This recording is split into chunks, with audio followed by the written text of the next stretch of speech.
Chosen one, listen carefully. The one person who doubted you the loudest, the one who never believed you'd make it this far, is standing somewhere right now trying to find 4 words. I was wrong about you. And he can barely get them out. Let that sink in for a second. You remember exactly who this is. You don't need his name said out loud, because you've heard his voice in your head more times than you'd like to admit. The voice that said you were dreaming too big. The voice that said you'd never pull this off. The voice that laughed, just quiet enough to still call it a joke, loud enough for you to hear every word of it. He wasn't a stranger. That's what made it cut deeper. Strangers doubt you, and you shrug it off, because strangers don't know your story. But he knew your story. He watched you fall the first time, he watched you try again, and somewhere in the middle of all that watching, he decided you weren't going to make it, and he said so, to your face and to other people when your face wasn't in the room. You didn't argue with him. You didn't need to. You just kept going, quietly, the way people do when they've stopped needing permission to believe in themselves. While he was busy explaining why you'd fail, you were busy becoming the reason he'd eventually be wrong. And now, here we are. Now the same mouth that told you to give up is standing in front of you, or reaching out to you, trying to build a sentence that doesn't sound as small as it feels. I was wrong about you. 4 words, and they're costing him more than you'll ever know, because pride doesn't hand back what it took without a fight. Thank you for being here for this one, chosen one. If this is already sitting somewhere real, hit like and subscribe. Not as a favor to us, as a way of telling the universe this message landed exactly where it needed to. Here's what nobody tells you about doubt like his. It doesn't come from hate. It comes from fear wearing a confident voice. He didn't doubt you because he thought less of you. He doubted you because believing in you would have meant admitting he hadn't done the same for himself. It's easier to call someone else's dream unrealistic than to sit with why you buried your own. So he buried yours instead, or tried to, and called it honesty, called it just being real with you, called it looking out for you, when really it was looking out for the version of himself that felt smaller every time you got closer to something he gave up on. You didn't know that then, you just knew it hurt. You just knew you'd walk away from those conversations smaller than you walked in, and you'd tell yourself, maybe he's right, maybe I am reaching too far. And some nights that thought nearly won. But it didn't win. Something in you kept moving, even when his voice was the loudest thing in the room. Picture the seed again, chosen one, buried under dirt he swore would never grow anything. He watered it with doubt and expected it to die. Seeds don't read the intentions of the hands above them. They just grow toward whatever light still gets through. And light got through. It always does. Drop 77 in the comments right now if you know exactly who this video is about. Not for luck, not for attention. As a marker, a signal that you're still here, still building, still the one who kept going when the loudest voice in the room told you not to. And if this message is doing something for you today, the super thanks button is right there. Every bit of it keeps this mission moving toward the next person who needs to hear it. Now let's break this down, piece by piece, because what's happening right now in front of you didn't happen by accident. Number 1, the doubt that came from someone who knew your name. There's a difference between being underestimated by people who barely know you and being underestimated by someone who had a front row seat to your whole story. Strangers doubt in the dark. They don't know what you survived to get here, so their doubt is just noise, easy to walk past. He didn't have that excuse. He knew the version of you before all of this. He knew what it cost you to start over the times you had to. He knew the mornings that didn't go the way you planned, and the nights you sat with nothing but the decision to try again anyway. And knowing all of that, he still looked you in the eye and told you it wasn't going to work. That's the part that stayed with you longer than it should have. Not the doubt itself. People doubt things every day. But the fact that it came from someone who had every reason to know better and chose to say it anyway. Maybe he thought he was protecting you from disappointment. Maybe he thought lowering your expectations was a kindness. But protection doesn't sound like, "You'll never pull this off." Protection doesn't laugh when you talk about where you're headed. What he gave you wasn't protection. It was a limit, dressed up as concern, and he handed it to you like a gift he expected you to be grateful for. You took it. For a while, you carried it like it was true. You second-guessed the plans you used to talk about so easily. You got quieter around him, not because you agreed, but because arguing with someone who's supposed to know you felt like arguing with the truth itself. That's what makes doubt from someone close so much heavier than doubt from anyone else. It doesn't just question your plan, it questions whether you know yourself at all. But here's what he didn't calculate. Doubt from someone who's supposed to believe in you doesn't always shrink you. Sometimes it does the opposite. Sometimes it becomes the exact thing you carry with you into every room after that, quietly, like proof you have to write for yourself, since nobody handed it to you. He thought he was closing a door. What he actually did was hand you a reason that would still be burning long after his words stopped mattering. Number 2, why his voice got louder the closer you got to proving him wrong. You probably noticed this and didn't have the words for it at the time.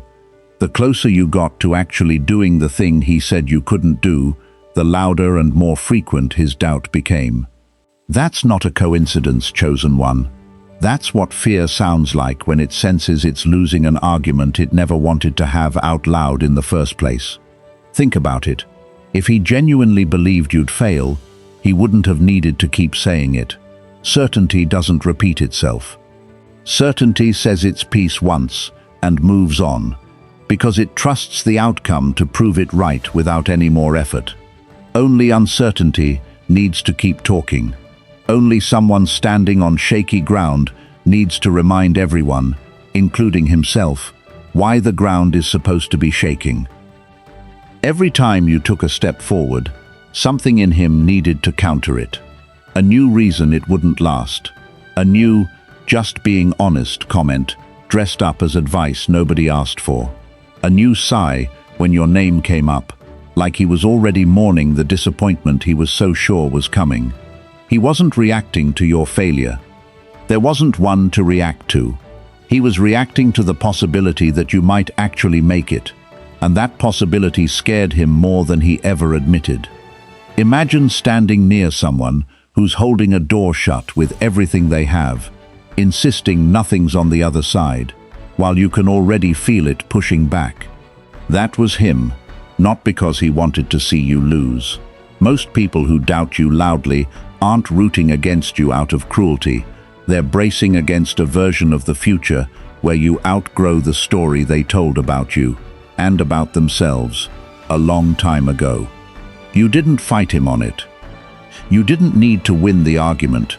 You just kept walking toward the door, and every step made his grip on it a little more obvious, a little more exhausting to hold. That's the part he never accounted for. He thought volume would be enough to stop you. It wasn't.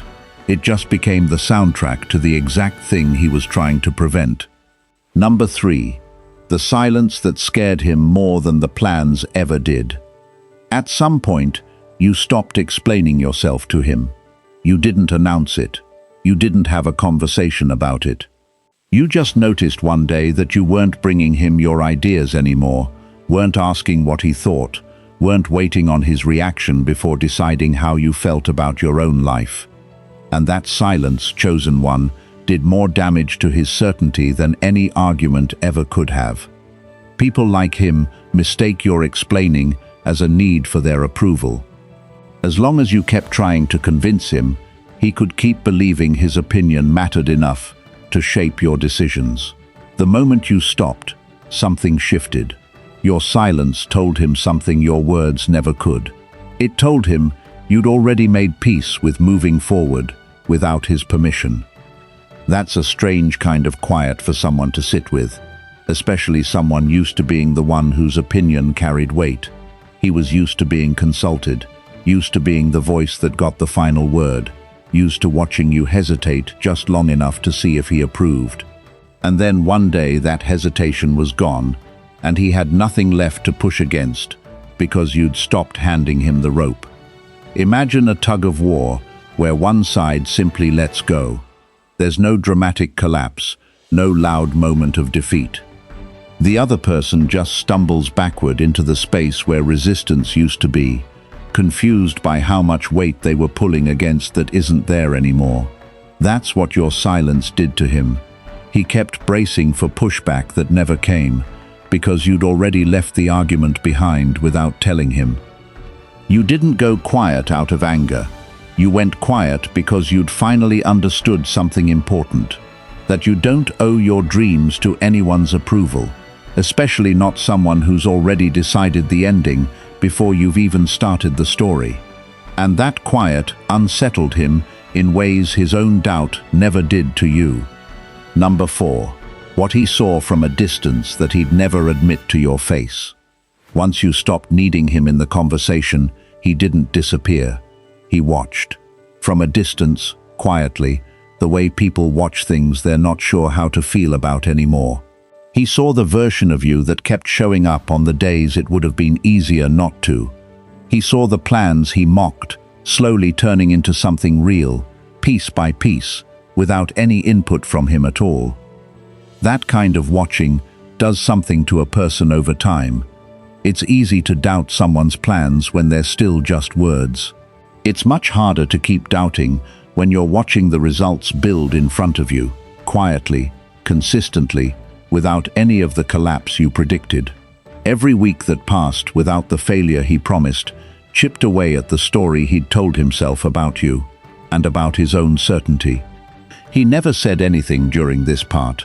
That's important to understand. People rarely announce the moment their doubt starts cracking. It happens privately first, in the space between what they said out loud and what they're starting to notice is true. He probably told himself it was luck. He probably told himself you got help nobody else got, or that it wasn't really as hard as it looked, because admitting the alternative meant admitting he'd been wrong about someone he was supposed to know better than that. Picture someone standing at the edge of a room, arms crossed, insisting the fire won't catch, while the flame keeps spreading anyway, steady and undeniable. He wasn't ready to say it yet, but something in the way he looked at you started to change, quietly, the kind of change you feel before you can name it. That was the first crack, and cracks don't stay small forever. Number 5. The moment his certainty finally broke. There's always a specific moment, chosen one, even if you never got to witness it directly. A moment where the story he'd been telling himself simply stopped holding together. Maybe it was hearing about something you accomplished from someone else, someone who said your name with a kind of respect he wasn't used to hearing attached to it. Maybe it was seeing proof he couldn't explain away as luck or timing or help from someone else. Whatever it was, it landed the way truth always lands when you've been avoiding it for too long. Not gently, not as a gradual realization he could ease into, but as a sudden, uncomfortable collapse of everything he'd convinced himself was true. The doubt he'd been so confident in didn't just weaken, it fell apart all at once, the way old structures do when the one crack they'd been ignoring finally reaches the foundation. Imagine someone who spent years insisting a bridge would never hold weight, only to watch it carry exactly what it was built for, over and over, without a single failure.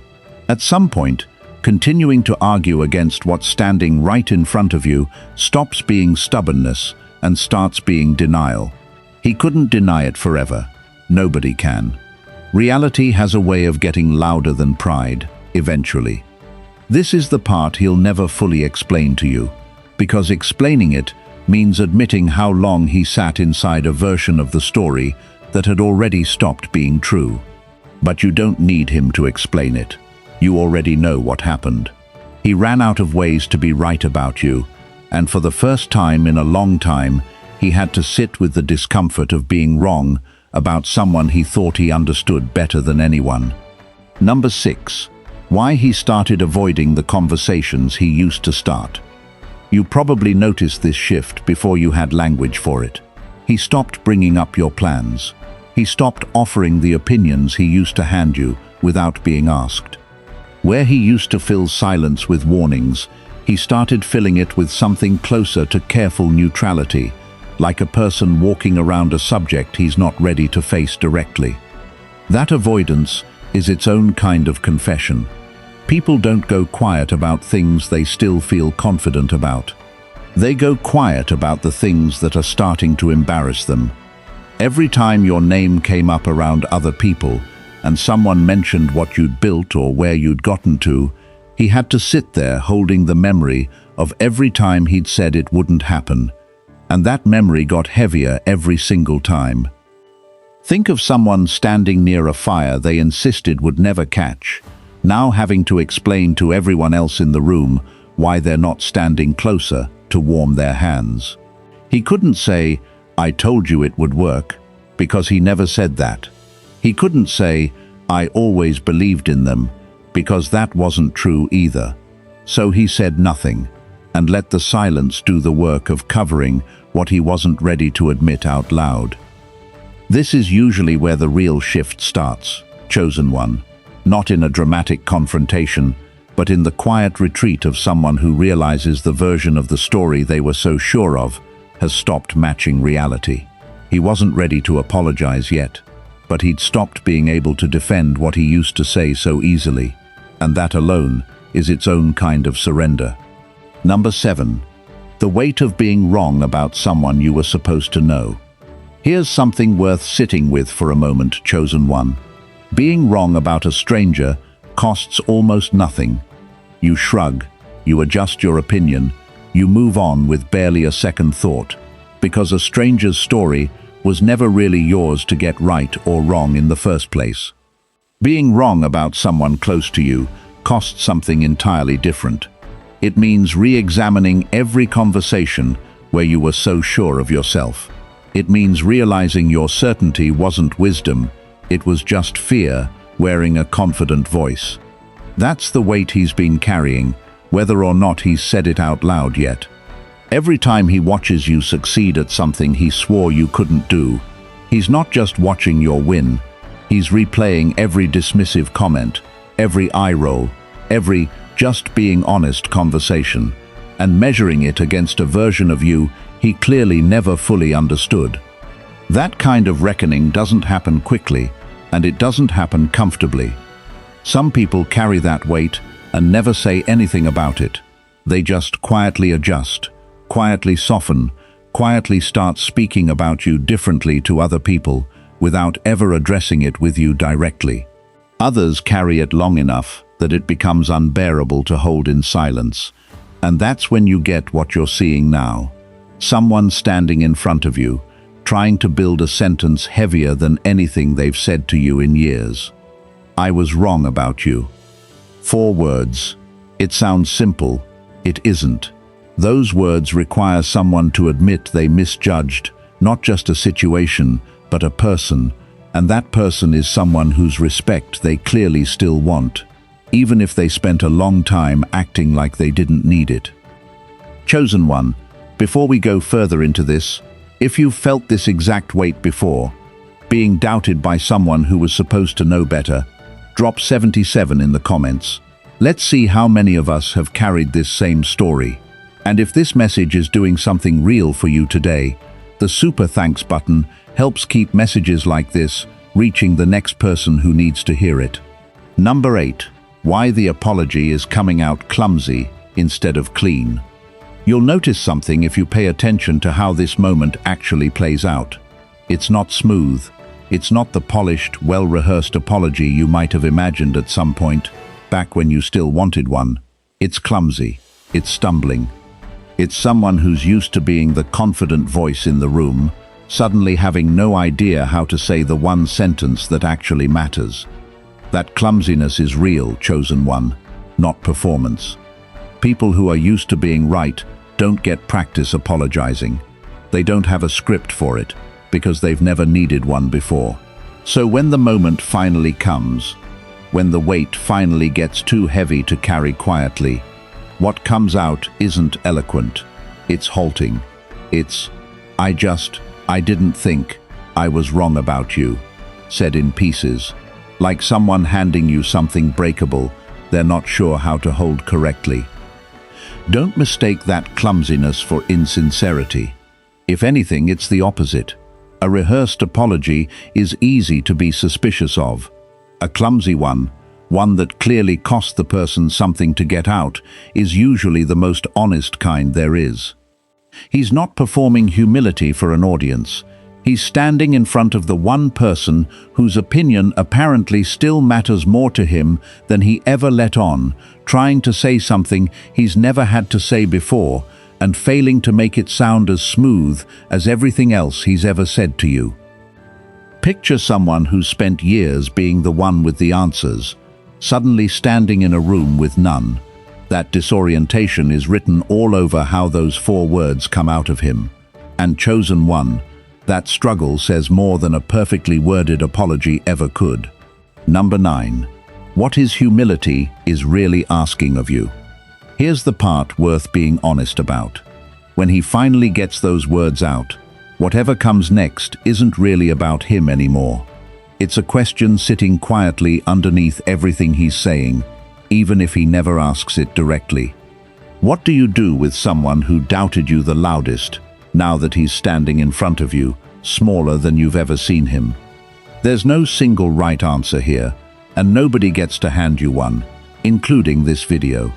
You get to decide what forgiveness looks like for you. It might look like accepting the apology and letting the relationship rebuild slowly, on your terms this time. It might look like accepting it and still keeping some distance, because an apology doesn't automatically undo the pattern that came before it. It might look like something in between, something only you can define, because you're the one who lived through both versions of this story, the doubt and the reckoning. What matters is that you get to decide from a place of strength, not obligation. You don't owe him instant forgiveness just because the apology finally came. You don't owe him a return to exactly how things were before, as if the years of doubt simply evaporate because he finally found the words. Whatever you choose it because it's honest for you, not because his discomfort is asking you to make it easier for him. This is your moment to respond from clarity instead of old habit. You spent a long time reacting to his doubt by quietly proving him wrong. Now you get to respond to his humility the same way, quietly, on your terms, without needing to perform forgiveness for anyone's comfort but your own. Number 10. Why forgiving him isn't the same as forgetting what happened. Let's be clear about something, chosen one, because this part gets confused a lot. Choosing to forgive someone doesn't mean pretending the doubt never happened. It doesn't mean rewriting the story so it sounds gentler than it was. Forgiveness isn't erasing the memory. It's deciding the memory no longer gets to control how you move forward. You can hold both truths at once. You can remember exactly what he said, exactly how it felt to hear it from someone who was supposed to be in your corner, and still choose to let go of the grip that memory has on you. That's not weakness. That's not letting him off easy. That's you refusing to let his past doubt keep costing you peace in the present. Some people confuse forgiveness with agreeing that what happened was fine. It wasn't fine. It hurt, and it was allowed to hurt, and you don't have to pretend otherwise just because he's finally said the words you might have once wanted to hear. Forgiveness is simply choosing not to carry the weight of it anymore, not because he's earned a clean slate, but because you've earned the freedom of not dragging it with you into everything that comes next. Imagine setting down something heavy you've been carrying for so long, your shoulders forgot what it felt like to walk without it. That's what real forgiveness feels like, chosen one. It's not about him. It never was. It's about you finally getting to put the weight down, on your own timeline, in your own way. Number 11. The version of you he's apologizing to isn't the version he doubted. Here's something worth sitting with. The person standing in front of him right now, the one he's trying to apologize to, isn't the same person he doubted back then. That person changed a long time ago, quietly, through every moment he wasn't watching closely enough to notice. He's not apologizing to who you are now. He's apologizing to a memory, a version of you frozen at the moment he decided you weren't going to make it. That matters, because it means his apology, however sincere, is aimed at the wrong target in a way. You've already moved past needing it to feel whole. You didn't wait for his approval to keep going, and you don't need his apology now to know your worth was never actually in question. What his humility gives you isn't validation you were missing. It's simply confirmation of something you already knew a long time before he caught up to it.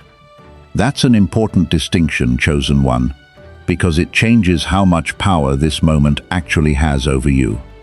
He might expect this apology to feel like a turning point for you, like something you've been waiting on. But you turned that corner a long time ago, quietly, without his permission, back when his doubt was the loudest thing in the room, and you kept moving anyway. This moment isn't your redemption, it's his. Number 12. What real strength looks like in this exact moment. It would be easy, chosen one, to use this moment to make him feel every bit as small as he once tried to make you feel. The temptation is there. You could bring up every comment, every dismissive laugh, every time he was so sure you'd fail, and lay it all out in front of him now that the roles have reversed. Some people would. Nobody would blame you for wanting to. But real strength here doesn't look like that. Real strength looks like receiving his humility without needing to weaponize your own growth against him. It looks like acknowledging what happened honestly, without softening it, while still choosing not to turn this moment into a performance of your own. You don't need to make him feel small to know how far you've come.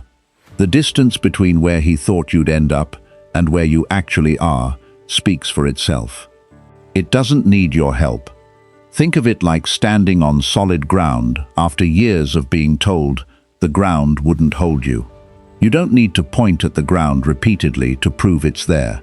You just stand on it, steady, and let the difference between his prediction and your reality do the talking. That's a much louder statement than anything you could say to him directly.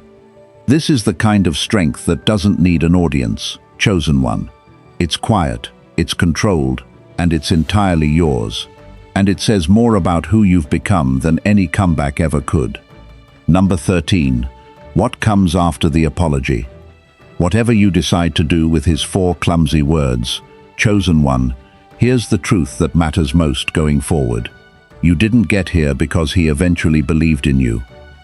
You got here in spite of the fact that he didn't for a very long time, and that's a distinction worth holding on to. His apology doesn't rewrite your story. It's simply an acknowledgement, arriving late, that the story you were writing the whole time was true. Whatever relationship exists between you two moving forward, whether it's rebuilt slowly, kept at a respectful distance, or something entirely new that neither of you has defined yet, let it be built on the version of things that actually happened, not a softened one, not one where his doubt gets quietly forgotten because the apology finally came. A version that's honest about the distance you traveled, largely on your own. You don't need his forgiveness to feel complete. And now, standing here, you don't need his apology either, though it's arrived. What you have is something steadier than either of those things.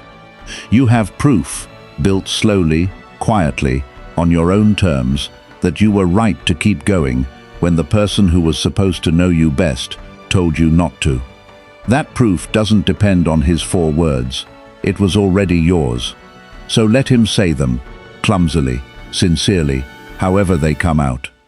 Receive them the way you choose to, and then keep walking forward, the same way you did through every single day he doubted you, Clear-headed, steady, and entirely on your own terms.